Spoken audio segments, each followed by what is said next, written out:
اعوذ باللہ من الشیطان الرجیم بسم اللہ الرحمن الرحیم لا حول ولا قوت الا باللہ العلی العظیم۔ ہم انتہائی شکر گزار ہیں قبلہ محترم استاد العلماء آفتاب حسین جوادی صاحب کے کہ انہوں نے ہمیں اپنا قیمتی وقت دیا تاکہ آئے دن مکتب تشیع پر مختلف قسم کے اعتراضات اور جو سوالات کیے جاتے ہیں ان کا مفصل اور علمی جواب ان سے حاصل کریں۔ السلام علیکم قبلہ۔ وعلیکم السلام ورحمۃ اللہ جی، آپ کی تشریف آوری کا سلامت رہے۔ میرے لیے سعادت ہے اور یہ خدمت کا موقع دیا، اللہ تعالیٰ آپ کی توفیقات میں اضافہ فرمائے۔ الہی آمین، سلامت رہے قبلہ۔ قبلہ جو شروع سے ایک سوال کیا جاتا ہے اکثر زیادہ تر، کیونکہ ہمارا پہلا موضوع جو ہے وہ امامت کے حوالے سے ہے، صحیح، تو کیا خود نبوت کے آنے کے بعد کیا پھر امامت کی ضرورت رہتی ہے؟ اصل یہ ہے جی کہ بسم اللہ الرحمن الرحیم، اصل مسئلہ امامت جو ہے نا جی وہ تکمیل نبوت ہے۔ تکمیل نبوت، امامت دلیل ہے ختم نبوت کی، جی، یعنی حضور اکرم صلی اللہ علیہ وآلہ وسلم کی زندگی میں تو خود بنفس نفیس آپ تشریف فرما تھے، نبی تھے اور امام الانبیاء تھے، انبیاء و مرسلین سے افضل اشرف اعلیٰ تھے، جی، اور وہ اپنی زندگی میں اپنی امامت جو ہے امامت کے لیے شخصیت کو نامزد فرما کے گئے ہیں۔ جی، جیسے سنی شیعہ، ہمارے ہاں تو خیر تواتر ہے جی، اور نصوص پر مستقل ہمارے علماء متکلمین نے کتابیں تصنیف کی ہیں، بڑی بڑی ضخیم کتابیں، جی، اور جہاں تک سنی برادران کا ہے جی، ان کے ہاں بھی صحیح و سند یعنی روایات موجود ہیں کہ پیغمبر اکرم صلی اللہ علیہ وآلہ وسلم کی مولا علی کی خلافت بلا فصل کا اعلان فرما کے گئے ہیں۔ جی، ایک تو وہ حدیث غدیر ہے، باقی بھی یعنی نصوص سریہ موجود ہیں جی، کہ جو اظہر من الشمس ہے، بے شک، اور حدیث منزلت جو ہے وہ عام یعنی جائلی انت منی بے منزلت ہارون من موسیٰ الا انہ لا نبی بعدی، جی، بس یہاں تک پڑھی جاتی ہے، لیکن آگے باقاعدہ الفاظ ہیں۔ جی، کتاب السنہ ابن عاصم شیبانی، جی، اور انہوں نے بھی لکھا، مستدرک میں بھی موجود ہے، مستدرک امام حاکم نشاپوری اور باقی حدیث کی کتابوں میں، اور یہ صحیح سند کے ساتھ ہے۔ البانی نے بھی اس کو، ناصر الدین البانی نے بھی صحیح کہا ہے، جی، کہ انت خلیفتی فی کل مومن من بعدی، من بعد، یہ نص صریح ہے، جی، اور اس کے علاوہ اور بھی نصوص سریہ سنی کتابوں میں موجود ہے، کیونکہ جب حضور اکرم نص فرما گئے تھے، جی، کیونکہ سنی برادران کے ہاں تو نص ہے نہیں، لم ینص احد، جی، حضور نے کسی پر نص نہیں فرمائی، جی، اور خود حضرت عمر کہتے ہیں کہ لم یستخلف رسول اللہ، رسول اللہ نے کسی کو خلیفہ نہیں بنایا، کسی کو خلیفہ نہیں، نص ہی نہیں ہے، جی، ان کے ہاں تو کوئی یعنی تصور ہی نہیں ہے، جی، ہمارے ہاں یعنی وہ سلسلہ ہے، تسلسل ہے، تسلسل ہے، کہ حضور خود اپنے بعد جی، نام زد کر گئے شخصیت یعنی مولا کائنات کو، جی، اور مولا کائنات کے بعد 12 خلفاء کی جو حدیث ہے وہ متواتر ہے۔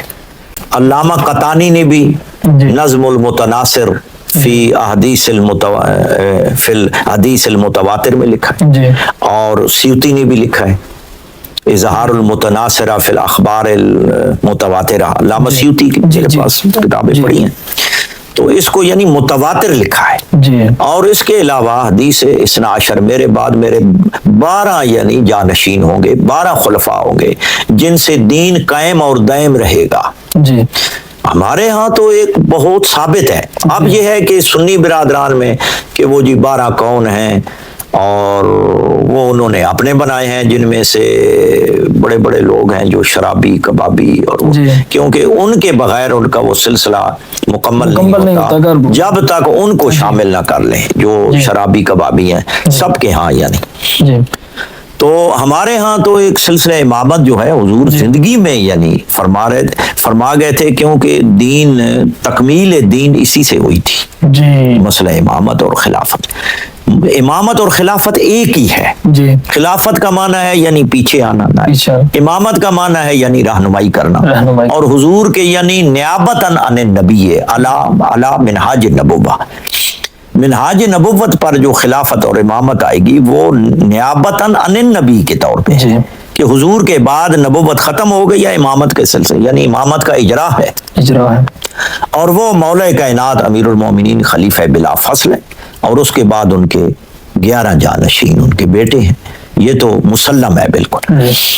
لہٰذا ہم کہتے ہیں کہ دین یعنی مکمل ہوا. حضور سب کچھ دے کر گئے، کتاب بھی دے کر گئے ہیں اور اپنے نائب بھی پیچھے بنا کے گئے ہیں، اور دین مکمل ہو چکا ہے. ہمارا دین ماشاءاللہ بہت مضبوط ہے، ہمارا مذہب، ہماری حقانیت ہے ہمارے ساتھ. دوسرا یہ ہے کہ سنی برادران نے جو عقائد کی کتابوں میں یہ لکھا ہے کہ من مات بغیر امام مات میتۃ جاہلیہ، صحیح مسلم کی حدیث. اور لطف کی بات یہ ہے کہ ادھر ہی پڑھی ہے میرے پاس، یہ کتاب ہے جی شرح فقہ اکبر. جی. اصل کتاب جو متن ہے یہ امام ابو حنیفہ کا ہے، نعمان بن ثابت. جی. اور ان کی کتاب ہے عقائد میں. جی. علم کلام کی کتاب ہے. جی. اور اس کی شرح ترجمان احناف، حنفیوں کے ترجمان ہیں ملا علی قاری، جنہوں نے مشکات کی شرح مرقات لکھی ہے، بہت ساری کتابیں لکھی ہیں. تو انہوں نے یہ شرح لکھی ہے. انہوں نے پورا یہ باب باندھا ہے مسئلہ نسب الامام، امام کا یعنی نسب کرنا. اب یہ ہے کہ امامت اتنی ضروری تھی. یہ کہتے ہیں جی حضور، یعنی جب امامت اتنی اہم ہے تو حضور اس امام اپنے بعد امام نسب کر کے کیوں نہیں گئے؟ جی بالکل اسی طرح ہمیں وہ جواب دیں. اور اس میں یہ ہے کہ امام کا نسب کرنا واجب ہے.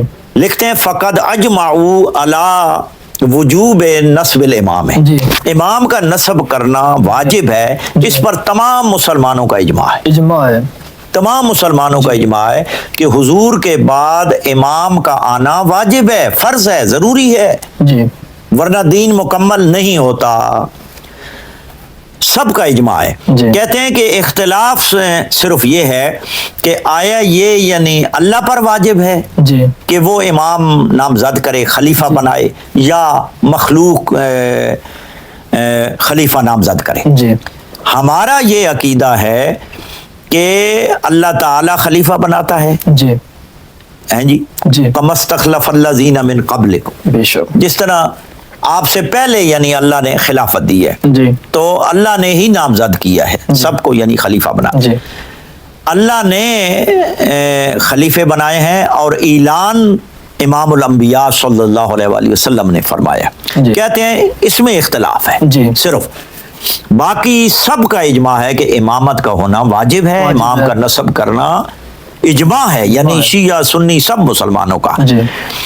آگے یہ کہتے ہیں کہ امامت اتنی ضروری ہے، اتنی ضروری ہے کہ پیغمبر اکرم صلی اللہ علیہ وآلہ وسلم نے فرمایا کہ من مات بغیر امام مات میتۃ جاہلیہ.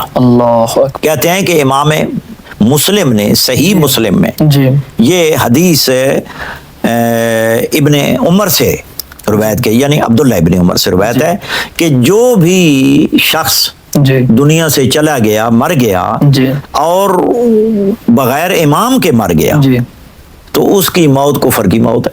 کفر کی موت. تو اس سے تو ثابت ہوتا ہے کہ امامت کا عقیدہ اصول سے ہے کتنا ضروری ہے کہ امامت کے بغیر، امام کے بغیر اگر دنیا سے بندہ مر گیا ہے تو کفر کی موت ہے. تو اس کے بعد یہ آگے یہ لکھتے ہیں وَلِأَنَّ الصَّحَابَةَ جَعَلُوا أَهَمَّ الْمُهِمَّاتِ نسب الامام، اس لیے کیونکہ امام کے بغیر کفر کی موت ہے، اس لیے صحابہ کرام نے اہم امور میں سے، مہم امور میں سے امام کو نسب کرنا جو ہے اس کو یعنی مہم قرار دیا، اہم قرار دیا. یعنی آگے یہ لکھتے ہیں حتی قدموہ علی دفنہ علیہ الصلوۃ والسلام، حتیٰ کہ پیغمبر اکرم صلی اللہ علیہ وآلہ وسلم کی تدفین سے سے بھی اس کو مقدم سمجھا گیا ہے کہ پہلے امام بناؤ، بعد میں حضور کی تجہید و تکفین کرو. بے شک. یعنی حضور کی تجہید و تکفین اس سے بھی زیادہ اہم قرار دیا گیا ہے. امام کا ہونا ضروری ہے کیونکہ حضور دنیا میں ظاہری دنیا میں نہیں رہے، لہذا حضور کے بعد امام کا ہونا واجب ہے، فرض ہے. اس کے بغیر جو بھی مر گیا کفر ہے، کفر کی موت مرا ہے، اس لیے امام کا ہونا ضروری ہے. اب وہ لوگ اعتراض کریں کہ جی شیعوں کے ہاں مسئلہ امامت کیا ہے جی، اور وہ امامت پر اعتراض کریں جبکہ ان کے ہاں اسی طرح امامت فرض ہے جس طرح شیعوں کے ہاں، اور یہ خود کہتے ہیں. اس میں کوئی اختلاف نہیں ہے، صرف یہ ہے کہ وہ امام ہیں کون. اور نص کا وہ اس لیے انکار کرتے ہیں کیونکہ حضور نے نص نہیں فرمائی، اور نام زد ہونا جو وہ پیش جب یعنی نص ہی نہیں فرمائی تو لہذا ثابت ہوا کہ حضور نے کسی کو خلیفہ بنایا ہی نہیں. اور میں تعجب کرتا ہوں کہ وہ دلیل کیا دیتے ہیں. دلیل دیتے ہیں جی نبی اکرم صلی اللہ علیہ وآلہ وسلم نے حضرت ابوبکر کو امام بنایا. با امام اگر بنایا ہے، نبی کا امام یعنی بنانا کہ جماعت کرائے. ابن حزم اندلسی نے بڑی بات لکھی ہے. اس نے کہا کہ اگر پیش نمازی مسجد کا یعنی امام ہونا یا جماعت کرانا اگر امامت ہے تو پھر تو حضور نے حضرت عبد الرحمن ابن عوف کے پیچھے بھی نماز پڑھی ہے. اور پھر امامت کا ان کے ہاں کوئی تصور نہیں ہے مسجد کے امام. فاسق فاجر وہ بھی امام بن سکتا ہے، اس میں شرائط نہیں. تو یہ کوئی نص نہیں ہے کہ حضور فرما دیں جی. اور پھر حضور بنفس نفیس خود تشریف لے گئے، خود آپ نے نماز پڑھائی ہے. تو اس لیے امامت جو ہے وہ تمام مسلمانوں کا اجماعی مسئلہ ہے. اچھا قبلہ، ایسی مسئلہ امامت میں ایک سوال جو اکثر ایک شخص کی طرف سے کیا جاتا ہے کہ تشیع کا یہ جو عقیدہ ہے کہ رسول اللہ کے بعد اماموں کو معصوم ماننا، یہ ختم نبوت کا انکار ہے، کیونکہ معصوم مانیں گے تو پھر وہ اسی طرح آپ ان پر وحی کا سلسلہ بھی کہتے ہیں یا الہام کا، تو اس طرح کا سلسلہ نہیں ہے.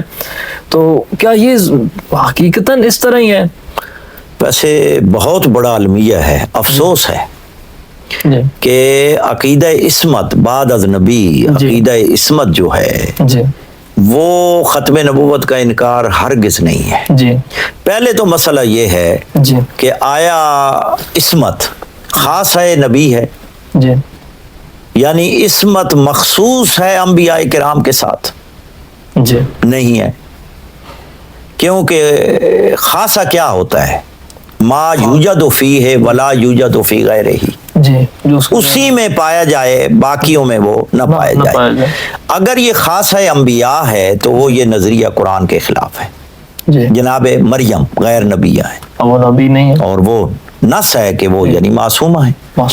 اس کے بعد شاہ ولی اللہ محدث دہلوی نے، اور میں یہ ریکارڈ کرا چکا ہوں ان کی کتاب سے، تفہیمات الہیہ میں انہوں نے واضح الفاظ میں لکھا ہے کہ انبیاء کرام کے علاوہ بھی کچھ لوگ، کچھ ہستیاں ہیں کہ جو انبیاء کی طرح معصوم ہیں، درجہ عصمت اور فیض ہیں. محدث دہلوی نے لکھا، محدث دہلوی نے، شاہ ولی اللہ محدث دہلوی نے تفہیمات الہیہ میں لکھا ہے کہ وہ درجہ عصمت پر فیض ہیں لیکن نبی نہیں ہے، لیکن وہ نبی نہیں ہے. اور وہ لکھتے ہیں کہ وہ مثل انبیاء ہیں، وَلَمْ يُوحَى إِلَيْهِمْ، لیکن ان کی طرف وحی نہیں آتی. گویا کہ وہ نبی ہیں لیکن ان کی طرف وحی نہیں آتی. جی تمام اوصاف. تو وہ لکھتے ہیں کہ انبیاء کے علاوہ بھی معصوم ہو سکتا ہے، یہ خاص ہے، انبیاء نہیں ہے. بہت سارے محدثین نے لکھا ہے.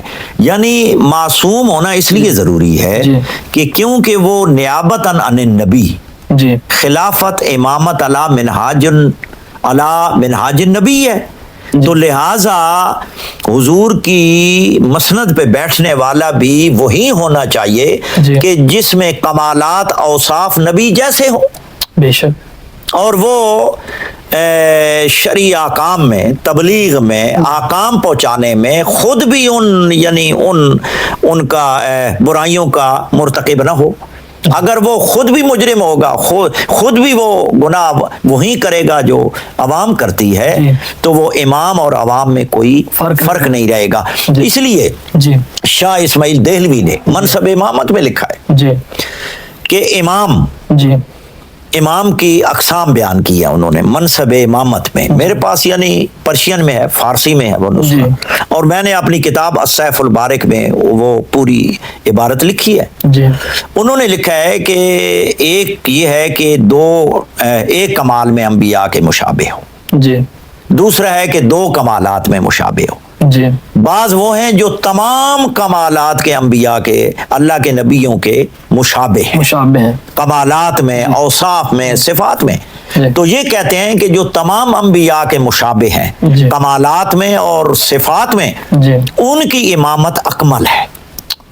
اچھا، وہ امامت کے زیادہ حقدار ہیں کہ جو انبیاء کے مشابہ ہیں، جن میں یعنی انبیاء کی صفات اس میں پائی جائیں.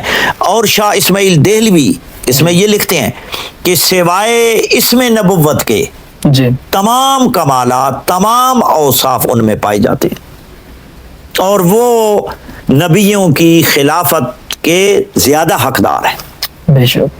تو وہ ائمہ اہل بیت علیہ السلام، ان کے علاوہ کوئی شخص نہیں نظر آتا جن میں یہ اوصاف پائی جائیں. اور دوسرا مکتوبات احمد سرہندی، جسے مجدد الفسانی کہا جاتا ہے، انہوں نے اپنے مکتوبات میں مکتوب نمبر 151 میں لکھا ہے کہ شیخین ابو بکر عمر میں کمالات پائے جاتے ہیں، اور وہ دیگر صحابہ سے علیحدہ ہیں، ان میں بھی انبیاء کے کمال پائے جاتے ہیں.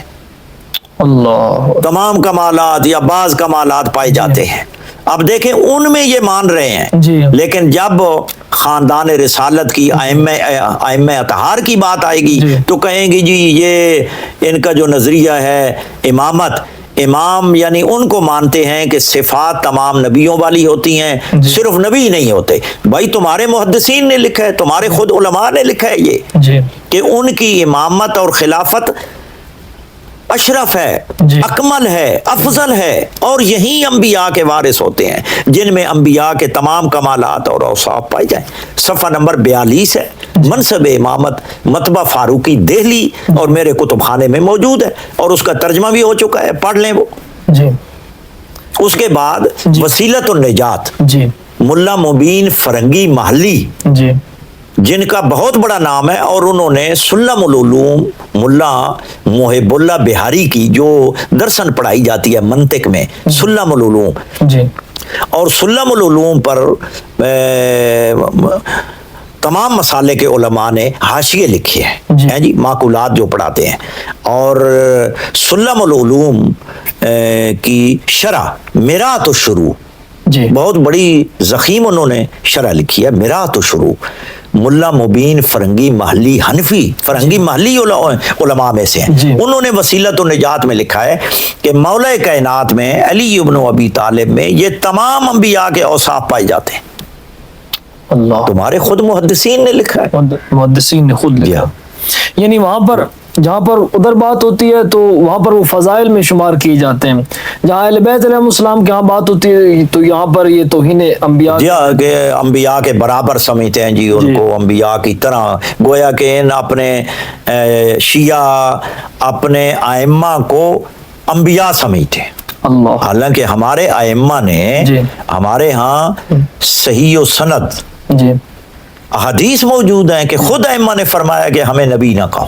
اللہ. اچھا قبلہ محترم، لیکن کمالات اور اوصاف جو ہیں وہ ان میں پائے جاتے ہیں کیونکہ وہ انبیاء کے وارث ہیں.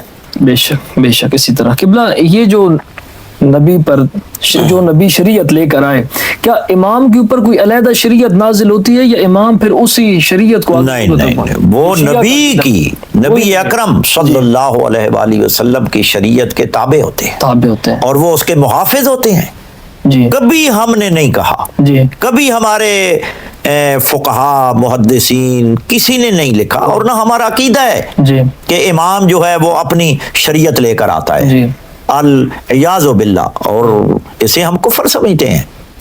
نبی کی شریعت کی حفاظت کرتا ہے امام، اللہ اور حقیقی شریعت محمدی جی کے جو وارث ہیں، جو لوگوں تک یعنی بلا کمی اور بیشی کے پہنچاتے ہیں، وہ ائمہ اہل بیت ہی ہیں، جن کو حضور خود اپنے بعد یعنی وارث حدیث ثقلین کی صورت میں آپ فرما گئے ہیں جی کہ میری شریعت اگر آپ نے لینی ہے، حقیقی شریعت، جی۔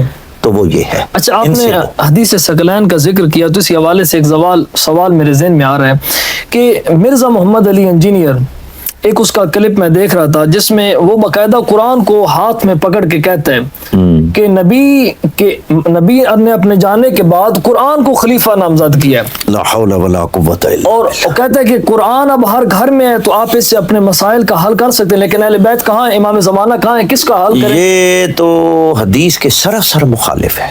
دیکھیں نا حضور نے کیا فرمایا، جی۔ انی تارکن، جی میں یعنی چھوڑے جا رہا ہوں، گویا حضور کی وصیت ہے۔ جی اور ابن تیمیہ حرانی نے جی مجموعۃ الفتاوی میں بھی لکھا، جی اور اس کے بعد اپنی دیگر کتابوں میں بھی یہ لکھا ہے کہ حضور نے یہ وصیت فرمائی ہے اپنی امت میں، جی۔ اور نسیم الریاض شرح شفا قاضی یاز میں بھی یہ لکھا ہے جی۔ کہ حضور نے اپنی وصیت فرمائی ہے جی۔ امت کے لیے جی۔ کہ انی تارکن فیکم الثقلین،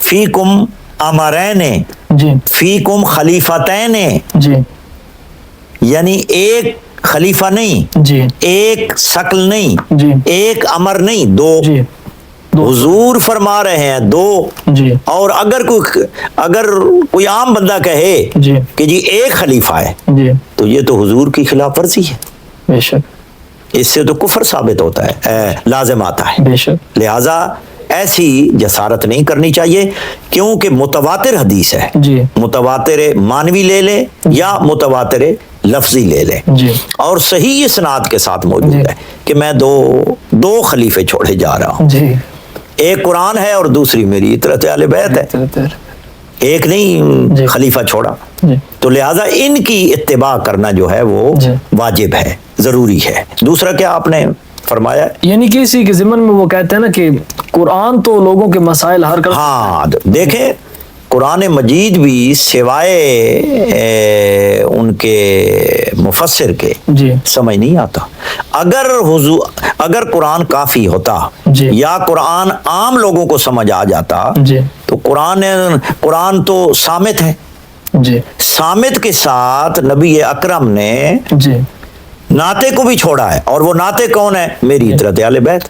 اگر قرآن کی تفسیر، قرآن کی تشریح بھی لینی ہے جی۔ تو وہ آپ نے ان سے لینی ان سے ہے، لینی۔ یعنی اللہ کے رسول نے صلی اللہ علیہ وآلہ وسلم نے خالی قرآن نہیں چھوڑا، جی۔ علی مع القرآن والقرآن مع علی، جی۔ انی تارکن فیکم خلیفتین کاملتین کتاب اللہ و اطرتی اہل بیت، بے شک یعنی یہ صامت ہے جی اور یہ ہے ناطق۔ ناطق، یہ بولیں گے تو سمجھنا کہ قرآن بول رہا ہے، قرآن بول رہے اور وہ قرآن کے ساتھ مفسرین بھی چھوڑ کے گئے ہیں، ہیں، بے شک صرف کتاب چھوڑ کے نہیں گئے۔ جی۔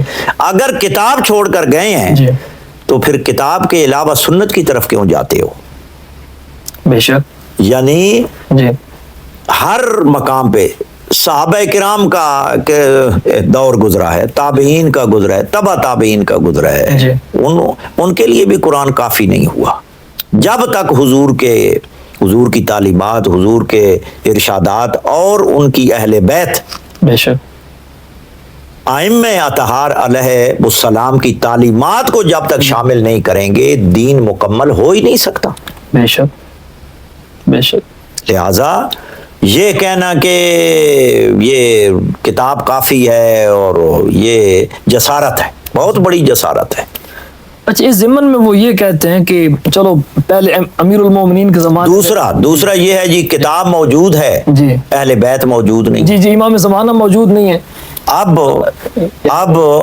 ان سے یہ پوچھا جائے جی کہ قرآن موجود ہے، جی خود جس پر قرآن نازل ہوا ہے وہ موجود نہیں ہے، یہ بھی تو کہا جا سکتا ہے جی کہ بھائی قرآن تو آپ کے ساتھ ہے، جی۔ لیکن جس پر نازل ہوا ہے وہ کہاں ہے؟ بے شک اب دیکھیں اصل بصارت کے ساتھ بصیرت نہیں ہے، بے شک دین مکمل ہو چکا ہے، جی پیغمبر اکرم اپنے بعد نامزد اہل بیت کو کر کے گئے ہیں، قرآن کے ساتھ اہل بیت ہے، جی اہل بیت نے قرآن کی تشریح کر دی ہے، جی قرآن کی وضاحت کر دی ہے، بے شک اور ان کی تعلیمات موجود ہیں، جی کتابیں ان کی احادیث کی بھری پڑی ہیں، طہارت سے لے کر جی یعنی عبادات، معاملات، زندگی کے ہر شعبہ میں جی ان کی تعلیمات موجود ہیں، اور وہ احادیث کی شکل میں، سنت کی شکل میں جی موجود ہیں، یعنی کہ جس طرح قرآن لہٰذا موجود ہے اسی طرح ان کی حدیث اسی طرح ان کی یعنی تعلیمات موجود ہیں۔ جی یہ تو ایسے ہے کہ یعنی کوئی کافر آدمی جی یہ بھی کہہ سکتا ہے بھائی رسول کی یعنی کتاب تو موجود ہے تو خود رسول کیوں نہیں موجود؟ بھائی رسول اپنے بعد نائب چھوڑ کر گئے ہیں، جی اب یہ ہے کہ امام مہدی علیہ السلام کو بھی موجود ہونا چاہیے، وہ اللہ سے سوال کریں، جی اللہ سے پوچھیں، جی ان کا غائب ہونا جی اس سے بھی امت جو ہے وہ مستفید ہو رہی ہے، اس سے بھی امت کو فائدہ پہنچ رہا ہے، جی کیونکہ ان کے امام مہدی جل اللہ تعالی فرجہ شریف کے آباء و اجداد نے، اور یہ تو شیعہ سنی کا اجماعی عقیدہ ہے جی کہ انہوں نے تو تعلیمات پہنچا دی ہیں، جی اور سب کا نظریہ ہے کہ امام مہدی خروج کے لفظ ہیں، ظہور کے لفظ ہیں، جی کہیں بھی نہیں ہے کہ پیدا ہوں گے، سب کا ہے کہ خروج، ظہور وہ کرتا ہے جو پہلے موجود ہو، جی تو لہٰذا اللہ کی حکمت سے وہ غائب ہے ہم سے، جی لیکن ان کی تعلیمات سب ہم تک پہنچ چکی، ہم تک پہنچ رہی ہیں، یعنی کہ جس طرح قرآن ہمارے پاس موجود ہے اسی طرح ان کی تعلیمات موجود حدیث ہیں، ہمارے پاس حدیث موجود ہے، جی موجود ہے، طہارت سے لے کر یعنی عبادات، معاملات، سب میں یعنی ان کی احادیث موجود ہیں، ان کی سنت موجود ہے، ان کا طریقہ موجود ہے، جی سب وہ بتا کر گئے، تو پھر کیا پوچھنے کی ضرورت ہے جی کہ جی کتاب موجود ہے تو اگر حضور چھوڑ کے گئے تو وہ گویا یہ خود جی حضور اکرم صلی اللہ علیہ وآلہ وسلم پر اعتراض ہے، جی حضور پر اعتراض کر رہے ہیں کہ اے اللہ کے رسول آپ دو چیزیں چھوڑ کے گئے ہیں، ایک تو موجود ہے دوسری کہاں ہے؟ دوسری کہاں ہے؟ یعنی گویا کہ یہ حضور پر اعتراض کر رہے ہیں، نبی اکرم پر اعتراض کر رہے ہیں، شیعہ پر اعتراض نہیں کر رہے، جی صرف شیعہ کو نشانہ بنایا ہوا ہے، جی یہ اعتراض شیعہ پر نہیں ہے، جی خود یعنی ذات پیغمبر پر اعتراض ہے یہ، اللہ اکبر، یعنی کہ پیغمبر نے اگر دو چیزیں چھوڑ کر گئے ہیں پیغمبر تو چھوڑ آپ کر کہہ گئے رہے ہیں ہیں، کہ ایک تو موجود ہے، جی ہاں، اس کا دوسری مطلب ہے کہ آپ نبی مکرم نبی پر اعتراض کر رہے ہیں، نبی سے پوچھے، جی نبی اکرم سے پوچھ رہے ہیں گویا، جی اچھا قبلہ محترم، یہاں پر ایک اور سوال آپ کی خدمت میں کہ کیا حضرت امیر المومنین فقط تمام انبیاء سے افضل ہیں بعد از نبی، یا 12 کے 12 امام؟ بہرحال یہ ہمارے علماء کے مابین کچھ اختلاف ہے جی کہ باقی انبیاء ائمہ اطہار علیہ السلام جو 11 امام ہیں جی وہ اولی العزم انبیاء کرام سے افضل نہیں ہے، جی اور باقیوں پر افضل ہے، یعنی نبی اکرم کے علاوہ، جی پیغمبر اکرم پر تو نہیں افضل کیونکہ جی وہ جی تو نفس پیغمبر بے ہے، شک ہے، اور پیغمبر صلی اللہ علیہ وآلہ وسلم نبی اکرم جی کی وجہ سے ہی ان کو یعنی اللہ نے افضلیت دی، باقی تمام انبیاء پر، جی ہاں۔ اب دیکھیں نا، اصل سوال یہ بنتا ہے کہ آیا نبیوں سے کوئی افضل ہو سکتا ہے یا نہیں ہو جی سکتا؟ سوال یہ بنتا ہے جی کہ آیا نبی سے جی غیر نبی جی افضل ہو سکتا ہے یا نہیں ہو سکتا؟ جی اگر افضل ہو سکتا ہے جی تو یہ قاعدہ ہی ٹوٹ گیا ہے جی کہ ہم کہیں جی کہ ائمہ اہل بیت انبیاء سے افضل ہیں، یہ کہنا انبیاء کی توہین ہے، جی کہ جب بھائی طے شدہ ہے جی کہ نبی سے غیر نبی افضل ہو سکتا ہے جی تو یہ قاعدہ ٹوٹ جاتا ہے کہ ہم کہیں جی کہ ائمہ اہل بیت انبیاء سے افضل نہیں ہے۔ اب دیکھیں کہ صحیح و سند حدیث ان کے پاس جی موجود ہے، صحیح و سند پہلا تو یہ ہے کہ قرآنی نص موجود ہے کہ مولا کائنات نفس پیغمبر ہے، بے شک، نفس پیغمبر ہے جی ہیں جی، کا نفسی بے شک، رجل کا نفسی، بے شک، میں یعنی اس شخص کو بھیجوں گا جی، کہ جو میری طرح ہے. میری طرح، گویا کہ علی کا جانا تبلیغ کے لیے جی میرا جانا ہے. میرا جانا ہے، ہیں جی؟ اور خود آیت مبالغہ بھی، اور جو نفس پیغمبر ہو، جی پیغمبر کا ہر جز جی تمام انبیاء سے افضل ہے. بے شک، اور پھر انبیاء کرام، کچھ انبیاء اپنے قبیلوں میں آئے، جی، بعض انبیاء اپنے محلوں میں آئے، محلوں کی اصلاح کے لیے آئے جی ہیں جی.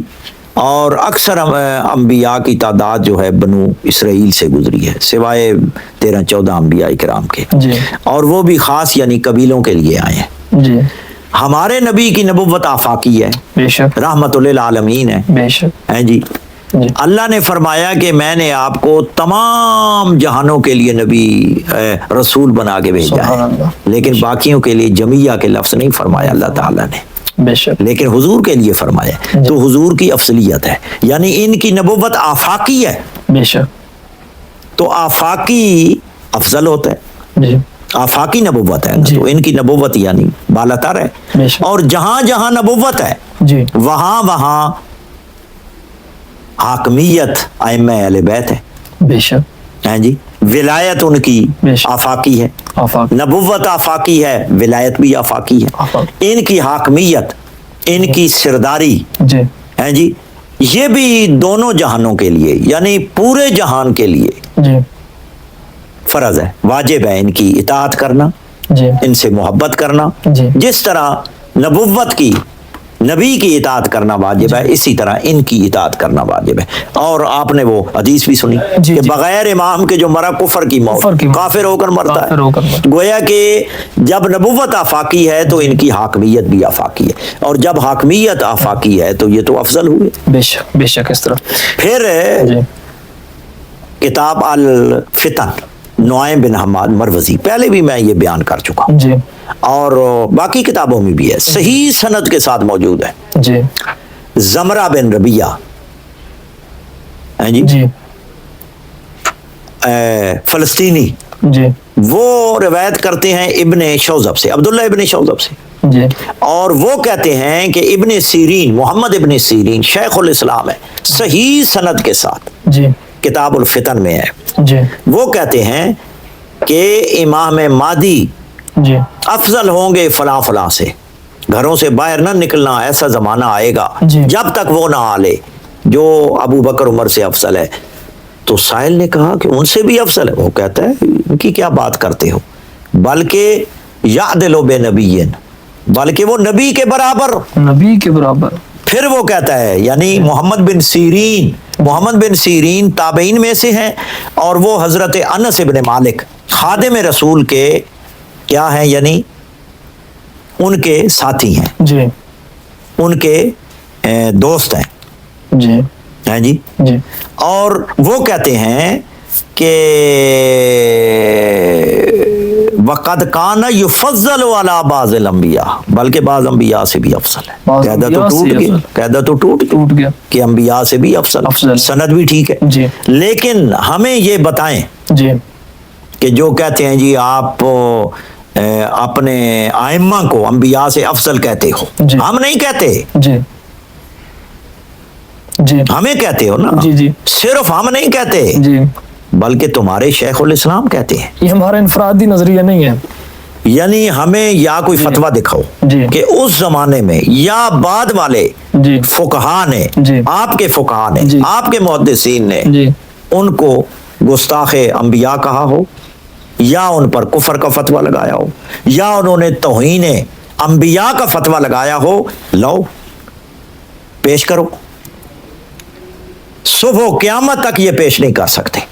اللہ وہ کہتے ہیں کہ نبی کے برابر ہے، برابر ہے. پھر کہتے ہیں کہ انبیاء سے بھی افضل ہے، بعض انبیاء سے بھی افضل ہے. قاعدہ تو ٹوٹ گیا ہے کہ انبیاء سے کوئی یعنی افضل نہیں ہوتا.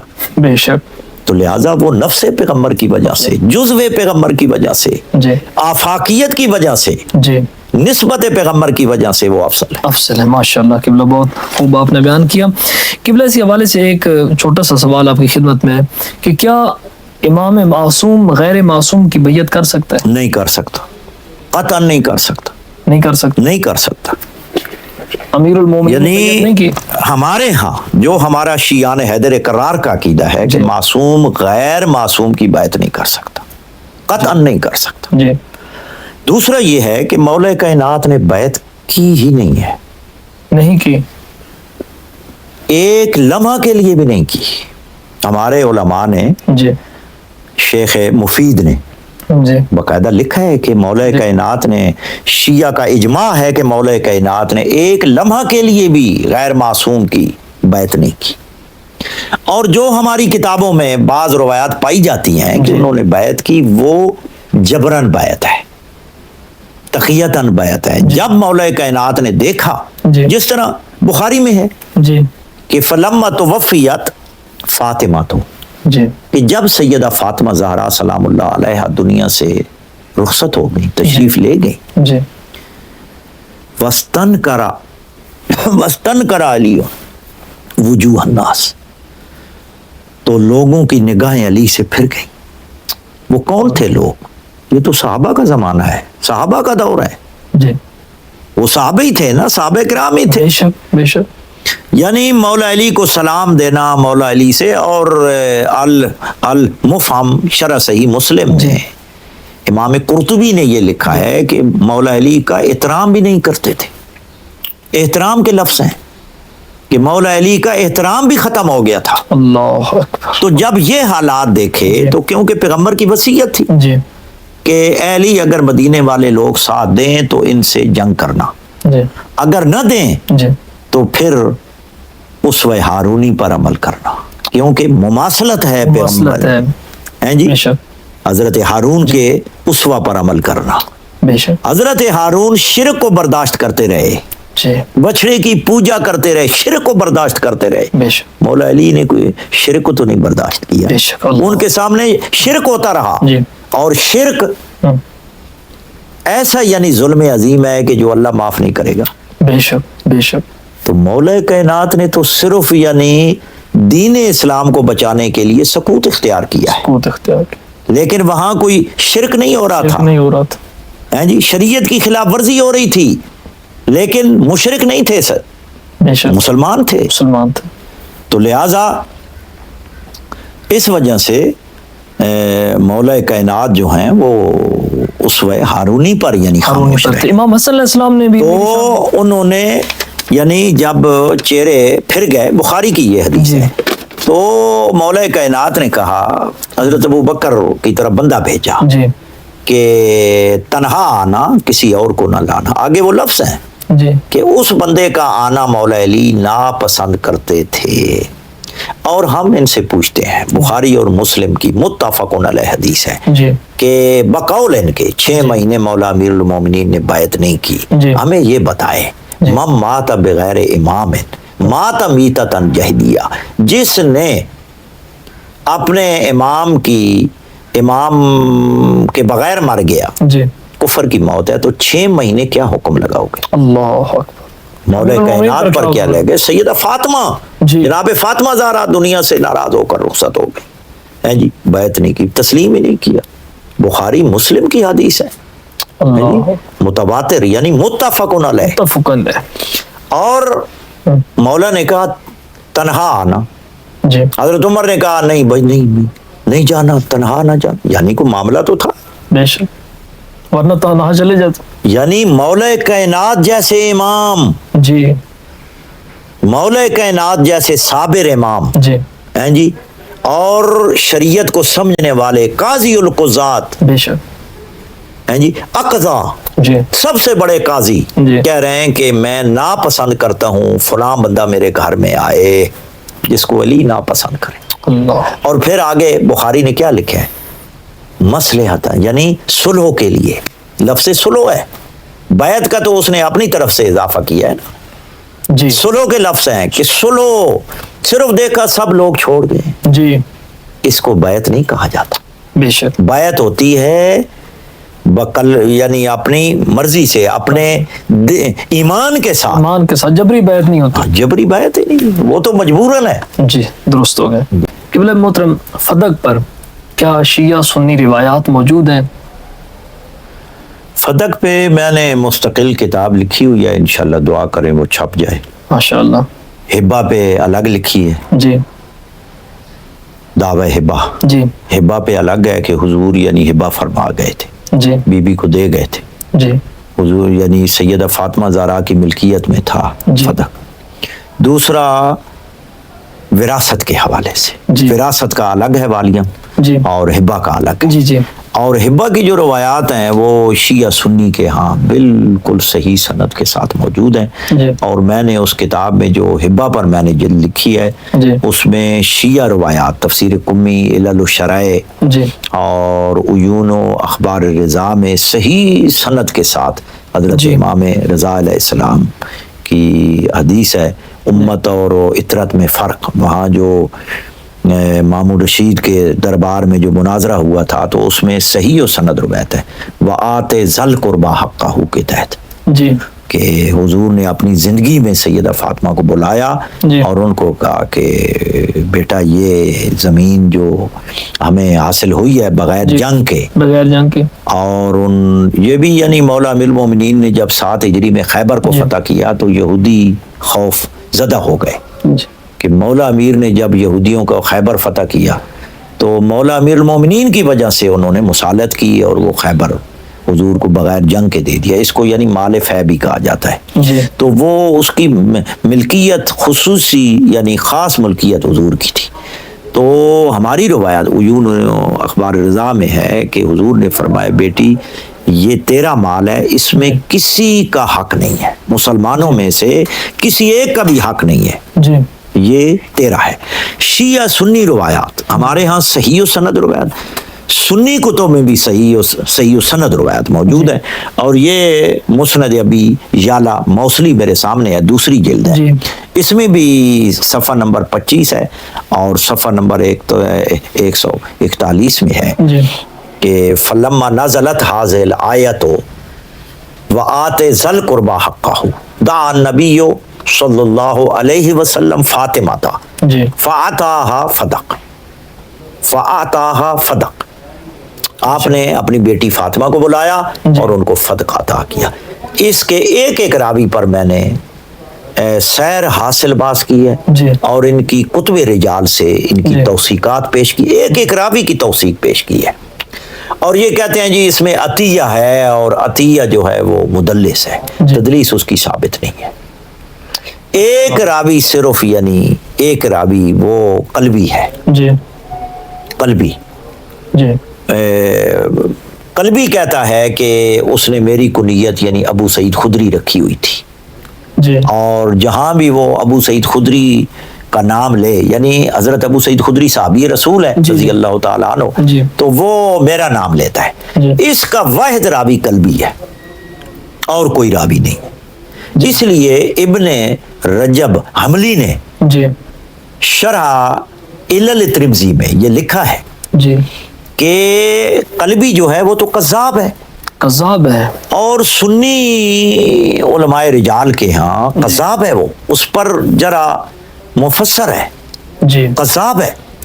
تو لہذا قذاب کی روایت لا یعتمد علیہ یعنی اس پر اعتماد ہی نہیں کیا جائے گا. جی تدلیس بھی اس کی ختم ہو گئی. صرف ایک یعنی قلبی کہتا ہے اور قلبی قذاب ہے ان کے, باقی اس پر کوئی جرا مفسر نہیں ہے جی عطیہ جی. اوفی پر. جی. تو لہٰذا باقی تمام راوی سکہ ہے, اس کی بھی توثیق ہے, جی. اس کو بھی سکہ کہا گیا عطیہ کو. جی. اور میں نے بہت بڑی بڑی اساسی اور بنیادی کتابوں سے ثابت کیا ہے ان کی توثیقات. جی. لہٰذا سنی اور شیعہ کی روایات میں بھی دونوں میں یعنی جی. ہبہ کی روایات جو ہیں وہ صحیح اسناد کے ساتھ صحیح سندوں کے ساتھ موجود ہے. باقی یہ ہے کہ بی بی نے کتنے دعوے کیے تھے. جی یہ ملل و نحل ہے, جی علامہ شہرستانی, جی علامہ عبد الکریم شہرستانی کی جی. کتاب ہے الملل و نحل. جی. انہوں نے یہ ان کا انتقال یعنی 48 ہجری میں ہوا ہے جی جی محمد بن عبد الکریم بن ابی بکر جی شہرستانی، انہوں نے حضور کے بعد جو اختلافات ہوئے ہیں، حضور کی زندگی میں اختلافات جو ہوئے اور حضور کے بعد جو اختلافات ہوئے ہیں ان کا ذکر کیا ہے۔ تو جہاں چھٹا اختلاف کا ذکر کیا ہے اس نے کہا جی وہ مسئلہ وراثت ہے فدق پہ، فدق پہ دعوی فاطمہ تا علیہ السلام جی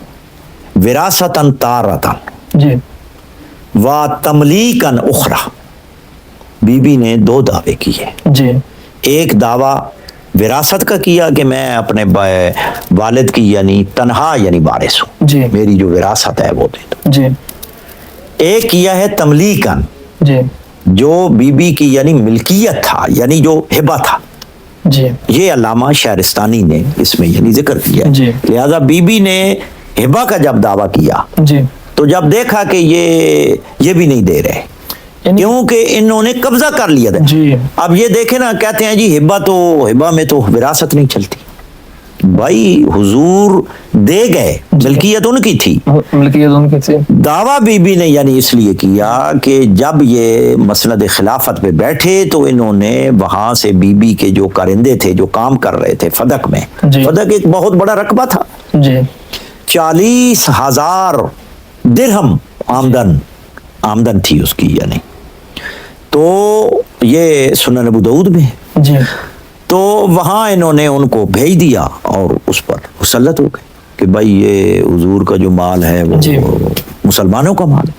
تو بعد میں پھر بی بی گئی، بھائی یہ تو حضور میں ہبہ کر کے گئے ہیں میرے نام، جی تو آپ نے کیوں یعنی قبضہ کر لی ہے، وہ میری ملکیت ہے، یعنی پہلا دعویٰ بی بی کا ہبہ کا تھا۔ ہبہ کا تھا، اس کے بعد یعنی وراثت کے اگر ہبہ بھی نہیں دیتے جی تو کم از کم میں ان کی وارث ہوں۔ جی اس لیے بی بی نے 2 دعوے کیے تھے بقول اس کے محمد بن عبد الکریم شہرستانی کے، جی 6 صدی ہجری کے ہیں وہ، جی ہاں جی 548 ہجری میں متوفا ہے۔ جی تو اس لیے بی بی نے آیات پڑھی ہیں، بی بی کا خطبہ ہے، خطبہ فدق ہے، جی اور متعدد اس کی سندیں ہیں، تعدد سند کی وجہ سے خطبہ فدق کی اسناد موجود ہے۔ خطبہ فدق ہماری کتابوں میں موجود ہے، علل الشرائع میں ہے، جی الشافی میں ہے، جی اور اہل سنت کے حوالے سے السقیفہ و فدق، جی ابو بکر جوہری نے جی 3 سندیں لائے ہیں، جی اور اس میں حضرت امام محمد باقر علیہ السلام سے روایت ہے، جناب زینب سلام اللہ علیہ سے روایت ہے، جی اور اس کے بعد حضرت عائشہ راویہ ہیں، جی اور اس کے بعد حضرت عباس راوی ہیں۔ جی اسی طرح یعنی تعدد طرق کی وجہ سے بھی یہ جو خطبہ ہے یہ صحیح ہے، اور پھر از لحاظ متن جی خطبہ خود یعنی بول کے کہہ رہا ہے کہ میں فاطمہ زہرا کا کلام ہوں، بے شک۔ تو لہذا ہر اعتبار سے یعنی جی وہ ٹھیک ہے، اور سنی علماء نے بھی اس کو لکھا ہے، جی اور اس کے بعد لغت کی کتابوں میں نہایہ ابن اسیر اور باقی کتابوں میں بھی یعنی باقاعدہ لمہ کے نام سے جی وہ خطبے کا ذکر ہے، خطبے کے الفاظ موجود ہیں، جی ہاں جی۔ تو لہذا ویسے بھی چھپانے کی کوشش کی گئی حق کو، جی اور لیکن یہ ہے کہ یہ خطبہ سنی شیعہ سب نے اس کو لکھا ہے، ثابت ہے۔ ہاں جی ثابت ہے، باقاعدہ یہ اولاد رسول اس کو حفظ کرتی تھی، یاد کرتی تھی آگے، اللہ ہاں جی نسلاً یہ منتقل ہوتا ہے۔ حفظ ہوتا تھا اور اس کو یاد کر کے آگے یعنی لوگوں تک پہنچاتے تھے۔ بے شک یہ تو علامہ تیفوری نے بھی لکھا ہے نا بلاغات النساء میں۔ جی ہاں اچھا قبلہ محترم، بعض اوقات کہا جاتا ہے کہ فدق کوئی چھوٹی سی جاگیر تھی، کیا فدق کا کوئی کتنے حدود اربا تھا؟ دیکھیں جی وہ تو بہت بڑی زبید تھی نا فدق، جس میں اب دیکھیں کہ وہ کہتے ہیں جی کہ جب حضرت ابوبکر نے لکھ کر دے دیا تھا جی تو حضرت عمر نے کہا جی یہ آپ نے کیا کر دیا ہے، جی ہم نے عربوں سے جنگ لڑنی ہے تو ہم خرچ کہاں سے چلائیں گے، جی یعنی اس سے ثابت ہوتا ہے کہ اتنا وہ رقبہ تھا، جی اتنی زمین تھی، اتنے باغات تھے کہ اس سے حکومت چل سکتی تھی، بے شک اور کافروں سے جنگ بھی لڑی جا سکتی تھی، جتنے وہ اخراجات ہوتے تھے جی اس سے یعنی پورے ہو جاتے ہیں۔ تو آپ اس سے ہی اندازہ لگا لیں کہ کتنی یعنی مالیت کی وہ زمین تھی اور باغات تھے۔ بے شک، یعنی کوئی چھوٹی موٹی جگہ نہیں، بہت قیمتی، اور سب نے لکھا ہے یہ جو چوتھی 5ویں صدی ہجری کے 3ری صدی ہجری کے جو لغات ہیں، یعنی تہذیب اللغہ ہے جی، علامہ ازہری اور دیگر، سب نے لکھا ہے کہ فدق جو ہے وہ چشمے تھے اور بڑے باغات تھے، جی، اور انہوں نے خود اعتراف کیا ہے سنی یعنی علماء نے کہ نبی اکرم صلی اللہ علیہ وآلہ وسلم نے یہ فدق اپنی بیٹی کو ہبہ کر دیا تھا، دے کر گئے، بے شک، یہ بھی اعتراف کیا ہے ساتھ۔ جی قبلہ، یہاں پر ایک اور اعتراض قبلہ کیا جاتا ہے کہ خلیفہ اول کے زمانے میں اگر فدق غصب کیا گیا تو پھر امیر المومنین کی جب حکومت اب دیکھیں، انہوں نے پھر یہ واپس کیوں نہ؟ میں سمجھ گیا ہوں، ہم کئی دفعہ جواب اس کا دے چکے ہیں جی، کہ مولا امیر المومنین کو انہوں نے اذیتیں پہنچائی ہیں۔ جی، پہلے تو یہ ہے کہ انہوں نے بیعت ہی نہیں کی، جی، تھوڑے صحابہ تھے جی، جنہوں نے مولا علی کی امامت اور خلافت کو تسلیم کیا ہے، بے شک، اور الٹا وہ لشکر لے کر آ گئے جی، اور دیگر لوگوں کو ان کے خلاف برانگیختہ کیا، ابھارا، ان کے دلوں میں کدورتیں ڈالی جی، مولا امیر المومنین کے حوالے سے، جی، اور جنگوں میں الجھا دیا، مشکلات میں الجھا دیا۔ جی، اور دوسرا یہ ہے کہ پہلے ہی وہ حالت جنگ میں تھے، جی، جنگ نہروان الگ انہوں نے کھڑی کر دی، جی، تو جنگ جمل، جنگ صفین اور بنو امیہ بھی مخالف تھے، جی، کیونکہ حضرت عثمان نے فدق جو ہے، یہ آپ کہتے ہیں نا کہ حضور کا جو چھوڑ جائیں وہ جی صدقہ ہوتا ہے، مسلمانوں کا مال ہے، جی، تو ہم ان سے سوال کرتے ہیں، جی، صحیح و سند روایت، صحیح و سند جی، سنن نبی داؤد میں موجود ہے جی، کہ حضرت عثمان نے بطور جاگیر جی، اپنے داماد، اپنی بیٹی کو، جی، مروان کو بطور جاگیر دے دیا تھا۔ اللہ، اگر وہ مسلمانوں کا مال ہے تو کیوں دیا ہے؟ بے شک، حضرت عثمان نے مروان کو فدق دے کر جی، ابو بکر اور عمر کی تکذیب کی ہے۔ ظاہراً تو یہ وہ کہتے تھے مسلمانوں کا حق ہے، جی، لیکن حضرت عثمان نے کہا میرے داماد اور میری بیٹی کا حق ہے، اس نے مخالفت کر جی، دی۔ مخالفت کی، باقی تو مخالفت دیگر عمر ابن عبد العزیز نے مخالفت کی، اولاد فاطمہ کو لوٹا کے بتا دیا کہ یہ ان کا حق ہے، بے شک، یہ ان کی تکذیب ہے۔ جی، حضرت عثمان نے خود تکذیب کر دی ہے جی، اپنے بیٹے کو، اور یہ صحیح و سند روایت ہے جی، سنن ابو داؤد میں۔ اب فدق آ گیا تھا مروان کے پاس۔ جی، مروان بنو امیہ کا بہت چالاک اور بہت ملعون اور ظالم شخص تھا۔ اب اگر جی، مولا امیر المومنین اپنے مال کی خاطر، جی، حاصل کرنے کی خاطر مروان سے لیتے ہیں تو جنگ مروان تو نہیں دے گا، جی، بالکل، نتیجہ کیا نکلے گا جنگ کی صورت میں؟ جی، تو پہلے ہی جنگیں انہوں نے مسلمانوں نے مسلط کر دی مولا امیر المومنین کو، جی، اذیتیں پہنچائیں، اور اول مظلوم ہے وہ، بے شک، اول مظلوم سیدہ فاطمہ زہرا سلام اللہ علیہا، اول مظلوم مولا کائنات امیر المومنین ہے۔ اب اگر وہ فدق ان سے حاصل کرتے تو چوتھی جنگ شروع ہو جاتی، اسی فدق، لہٰذا مولا کائنات نے اس کا شکوہ کیا ہے بعد میں۔ جی، روضہ کافی میں صحیح و سند خطبہ موجود ہے ہماری کتابوں میں، صحیح و سند خطبہ، جی، کہ میں صحیح اسلام کو نافذ کیوں نہ کر سکا، جی، میں جو پہلے بدعتیں جی، دین میں داخل کی گئی تھیں جی، ان کو ختم کیوں نہ کر سکا، اور یہ الفاظ ہیں اس کے جی، کہ میں فدق حاصل کیوں نہ کر سکا، لفظ ہیں، یہ خود خطبہ امام کا، خود مولا کائنات نے جو خطبہ ارشاد فرمایا ہے جی، کہ میں فدق کیوں نہیں لے سکا، جی، اس کے علل و اسباب بیان کیے ہیں مولا کائنات نے، اس پورے خطبے کو پڑھ لیں، روضۃ الکافی میں، روضہ کافی میں صحیح سند کے ساتھ خطبہ ہے، بڑا طویل خطبہ ہے کہ میں نے فدق کیوں حاصل نہیں کی، بدعات کا خاتمہ میں کیوں نہیں کر سکا، کون سی یعنی آگے موانع تھے، کون سی یعنی رکاوٹیں تھیں جی کہ جس کی وجہ سے میں نے یہ اس میں یعنی کامیاب نہیں ہو سکا. اسلام کے پامال ہونے کا خطرہ تھا. جی اسلام پامال ہو جاتا اور جنگ خانہ جنگی شروع ہو جاتی. جی اس لیے مولا کائنات نے نہیں لیا. اور اس کے علاوہ کیونکہ وہ دونوں اللہ کے دربار میں حاضر ہو چکے تھے, جی سیدہ فاطمہ زہرا جی اور فدق نہ دینے والا جی دربار خدا میں پہنچ چکے تھے. جی ان کا معاملہ اللہ کے روبرو اللہ کی عدالت میں پیش ہو چکا تھا. جی لہذا یہ بھی چیز رکاوٹ تھی مولا کائنات کی کہ اس کا حساب اب پروردگار لے گا. پروردگار لے گا. کیونکہ اگر میں نے اپنے حق کی خاطر یہ کوشش کی, لوگ کہیں گے بھائی اپنے مال کی خاطر اتنے لوگوں کو قتل کروا دیا, اتنے لوگوں کو شہید کروا دیا. بے شک بے شک. پہلے ہی مولا امیر المومنین کو تہن کا نشانہ بناتے تھے, تنقید کرتے تھے. جی تو یہ ایک نیا یعنی موضوع چلتا.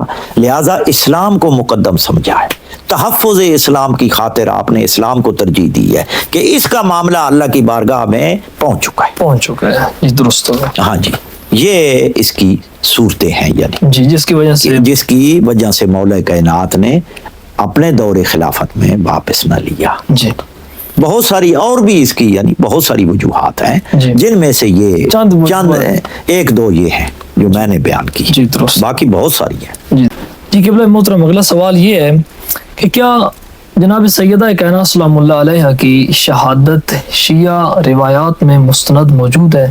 جی جی بالکل, یہ پہلے بھی میں بیان کر چکا ہوں, جی کئی دفعہ کر چکا ہوں جی کہ سیدہ فاطمہ زہرا سلام اللہ علیہ شہیدہ ہیں جی اور ان کو تازیانے مارے گئے.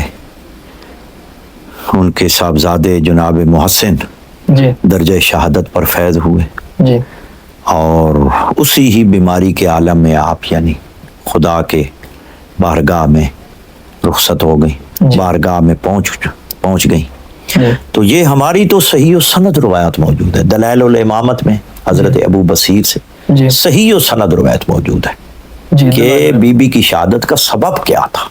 اللہ. حکمران کے حکم سے تازیانے کی وجہ سے, جی ضربت کی وجہ سے جی بی بی کی یعنی شہادت ہوئی ہے. جی دوسرا ہمارے ہاں تو یہ تواتر ہے جی اور اصول کافی میں امام موسیٰ کاظم علیہ السلام سے صحیح سند کے ساتھ حدیث ہے کہ ان فاطمہ جی علیہ السلام جی صدیقۃ شہیدہ, جی کہ سیدہ فاطمہ زہرا صدیقہ اور شہیدہ ہے. جی تو اس کی شرح میں علامہ باقر مجلسی رحمہ اللہ تعالی نے جی. کہا ہے کہ اس سے شہیدہ جو ہمارے ساتویں لال ولایت حضرت امام موسیٰ کاظم علیہ السلام نے کہا ہے, تو اس سے بی بی کی شہادت ہے, شہادت مراد. جی. کیونکہ شہید کا لفظ ہی اصل ہی یعنی قتل پر بولا جاتا ہے. جی تو لہٰذا یہاں یعنی شارحین نے اور سب نے کہ یہاں یعنی تواتر کے ساتھ ہمارے یہاں ثابت ہے کہ بی بی کو شہید کیا گیا. اور شہید وہی جو ہماری دلائل الامامت میں صحیح و سند روایت موجود ہے اور اصول کافی کی ساتویں امام موسیٰ کاظم علیہ السلام سے روایت موجود ہے, وہ حضرت امام جعفر صادق علیہ السلام سے موجود ہے. جی. اور باقی بھی یعنی معصومین سے.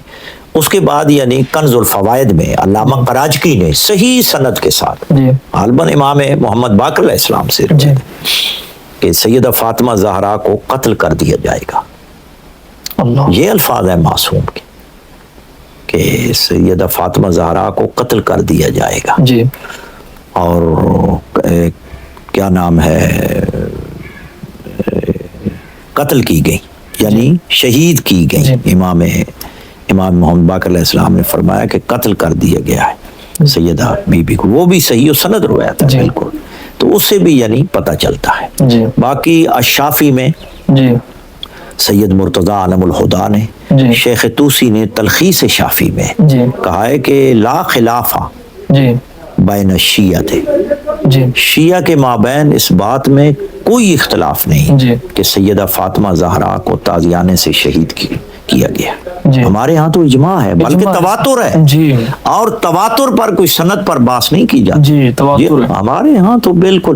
اور پھر سنی علماء نے جی تیسری چوتھی صدی ہجری کے ان کے محدثین نے اعتراف کیا ہے کہ شیعہ اس کا عقیدہ رکھتے ہیں کہ بی بی کو شہید کیا گیا ہے، جی فلاں نے شہید کیا ہے، جی اور حتیٰ کہ ہشام بن سالم کا یہ عقیدہ ہے۔ جی تو ہشام بن سالم تو صحابی ہیں، امام جعفر صادق علیہ السلام کے صحابی ہیں، تو گویا کہ یہ ائمہ اطہار علیہ السلام کے زمانے میں بھی یہ بات مشہور تھی اور باقاعدہ شیعہ کا عقیدہ تھا۔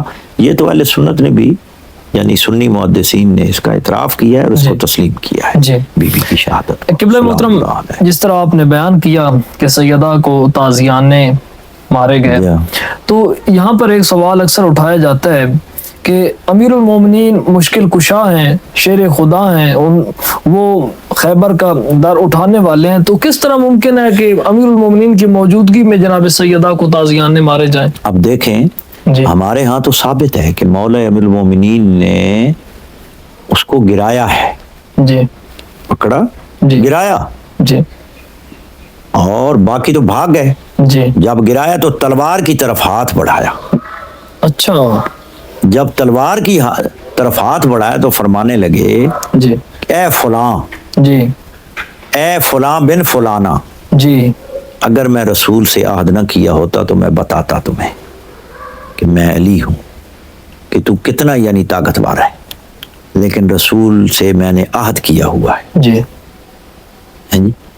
گرایا اس کو، جی یہ نہیں ہے اسی وقت تلوار اٹھائی، تو ان کی جرت نہیں تھی، کیونکہ ہمارے ہاں صحیح و سند حدیث موجود ہے، جی اور میں پہلے بیان بھی کر چکا ہوں۔ جی ابن شازان نے بھی جی اس بات و مختصر رجت میں کتاب میں صحیح سند سے روایت لکھی ہے جی کہ حضور نے ارشاد فرمایا تھا علی میرے بعد یہ قریشی جو ہیں، یہ لوگ جو ہیں، یہ تجھ پر حملہ آور ہوں گے، جی تیرے گھر پر حملہ آور ہوں گے، جی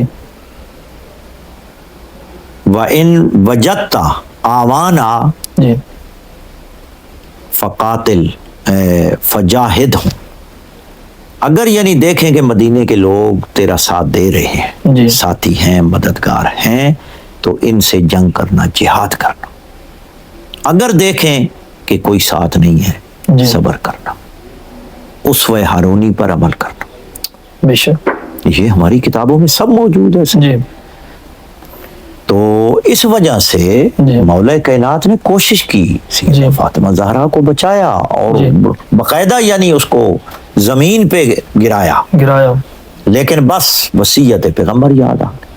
اصل تو امتثال امر ضروری تھا، فلا وربک لا یؤمنون حتی یحکموک فیما شجر بینہم، بے شک حضور کیونکہ حکم فرما گئے تھے جی تو اس لیے یعنی انہوں نے صبر کیا ہے، جی اسوہ ہارونی پر عمل کیا اور وصیت پیغمبر پر عمل کیا ہے۔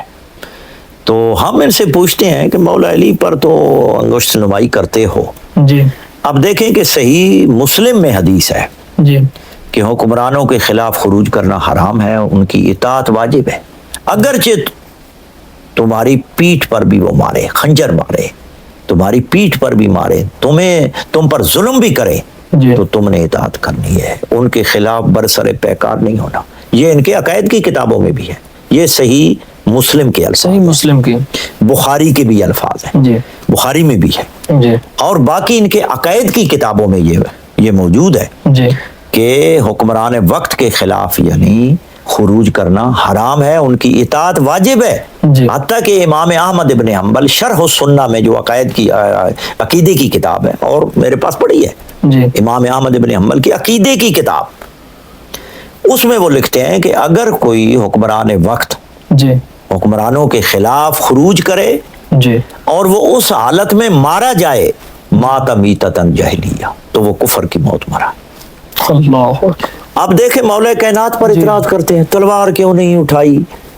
دیکھیں کتنے دشمن ہیں یہ مولا علی کے، کہ اگر مولا علی تلوار اٹھاتے اور شہید ہو جاتے تو یہ کہتے یہ دیکھو نا جی حضور نے منع نہیں کیا تھا، مولا علی نے کیوں تلوار اٹھائی؟ بے شک یہ ایسے یعنی غدار ہیں اور دشمن مولا کائنات ہیں، اور ان کو شرم ہی نہیں آتی کہ اپنی حدیثیں پڑھو کہ حکمرانوں کے خلاف خروج کرتے ہوئے اگر کوئی مارا جائے تو کفر کی موت مرتا ہے، جی تلوار نہیں اٹھانی، اطاعت فرض ہے، تو مولا امیر پر اعتراض کرتے ہو۔ اللہ، دوسرا جی صحیح سند کے ساتھ موجود ہے، جی صحیح ابن حبان میں بھی ہے، باقی کتابوں میں بھی، جی کہ حضرت عثمان پر جب حملہ آور آئے، جی وہ وقت کے حکمران تھے، جی ان کے گھر میں جی 700 صحابہ موجود تھے، وَأَبْنَاهُمْ مِنْ أَعْيَانِ الصَّحَابَہ، جلیل القدر صحابہ موجود تھے، جی جوان موجود تھے، غلام موجود تھے، جی کہتے ہیں بھائی کسی نے تلوار نہیں اٹھانی، جی میں نے رسول سے عہد کیا ہوا ہے، یہاں تو عہد یاد ہے، جی تو مولا امیر المومنین کی بات آتی ہے، تو پھر جب وہ آ گئے، اور وہ آنے والے کون تھے؟ وہ بھی صحابی تھے، حضرت عبد الرحمن ابن ادیس بلوی لشکر لے کر آیا، وہ بیت رضوان کا صحابی ہے، لقد رضی اللہ عن المؤمنین اذ یبایعونک تحت الشجرہ، وہ بیت رضوان کا صحابی ہے جی جو لشکر کا سربراہ تھا، جی جہجہ بن سعید غفاری بیت رضوان کا صحابی ہے۔ وہ جب آئے تو حضرت عثمان اپنی بیوی نائلہ سے کہہ رہے ہیں جی اٹھو افتح البابا، جاؤ دروازہ کھولو، خود کیوں نہیں اٹھے؟ کسی غلام سے کیوں نہیں کہا؟ کسی صحابی سے کیوں نہیں کہا؟ بیوی سے کیوں کہا ہے؟ افتح البابا، دروازہ کھولو، وہ دروازہ کھولا، اور وہ اسے محو گفتگو بھی ہوئے، جی اور جب قریب آئے جی بڑے سخت الفاظ ہیں، جی میں صرف نوجوان مسلمانوں کے لیے کہہ رہا ہوں، وہ لفظ یعنی میں زبان پر جی نہیں لا سکتا، جی کہ حضرت عثمان غنی کے جی سامنے جی وہ اس قاتل نے جی جی نائلہ کے پیچھے دوبر پہ ہاتھ مارا، جی اور بڑے نازیبا کلمات کہے، اللہ، نازیبا کلمات، وہ میں نہیں یعنی کہہ جی جی سکتا، اور حضرت عثمان دیکھ رہے ہیں، پھر وہ آگے بڑھی، ان کی انگلیاں بھی کٹ گئی، جی لیکن حضرت عثمان تو دیکھتے رہے کہ میری زوجہ کے ساتھ کیا کر رہا ہے، یہ حرکت دیکھ رہے تھے، جی اور پھر خود کہا دروازہ کھولو، پتہ بھی ہے کہ حملہ آور ہے، کیوں بھیجا ہے؟ اللہ، وہاں ان کو یاد نہیں آتا، اور خاندان تطہیر اور خاندان رسالت پر اعتراضات کرتے ہیں، اللہ، ان پر انگشت نمائی کرتے ہیں، جی ان پر تنقیدیں کرتے ہیں، یا ان کا مطالعہ نہیں ہے، یا تجاہل عارفانہ ہے، بے کہ شک، جان بوجھ کر یعنی توہین خاندان رسالت کر کے جہنم کو خریدتے ہیں، جہنم کا ایندھن بنتے ہیں، بے شک۔ شرم کرنی چاہیے ایسے